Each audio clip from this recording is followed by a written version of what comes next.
ನಮಸ್ಕಾರ. ನಾನು artist representative. Artist name is ಆದಿರಿಕಾ ಕಾರ.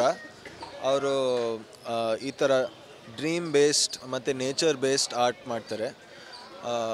ಸೊ ಇದರಲ್ಲಿ ಸ್ಪೆಷಲ್ ಏನು ಅಂದರೆ ಇಟ್ಸ್ ಅವ್ರು ಕೂತ್ಕೊಂಡಾಗ ಪೇಂಟಿಂಗ್ ಮಾಡೋಕ್ಕೆ ಅವ್ರು ಏನೂ ಅಂದ್ಕೊಂಡಿರಲ್ಲ.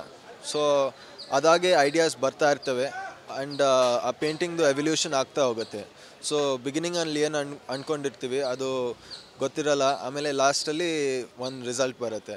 So every painting is different. ಆಮೇಲೆ ಇದರಲ್ಲಿ ಐಸ್ ಒಂದು ಮೇನ್ ಸಬ್ಜೆಕ್ಟ್. ಯಾಕಂದರೆ ಆರ್ಟಿಸ್ಟ್ಗೆ ಏನು ಅನಿಸುತ್ತೆ ಅಂದರೆ eyes are the eye to the soul, eyes are the door to the soul ಅಂತ. ಆಮೇಲೆ ನಾವು ಯಾರು ನೋಡಿದ್ರೆ ಫಸ್ಟ್ ಐಸ್ನ ನೋಡ್ತೀವಿ, ಆಮೇಲೆ ಕಣ್ಣಿಂದ ತುಂಬ ನೋಡಿದ್ರೆ ಅವ್ರು ಯಾವ ಥರ ಏನು ಅಂತ ಗೊತ್ತಾಗುತ್ತೆ.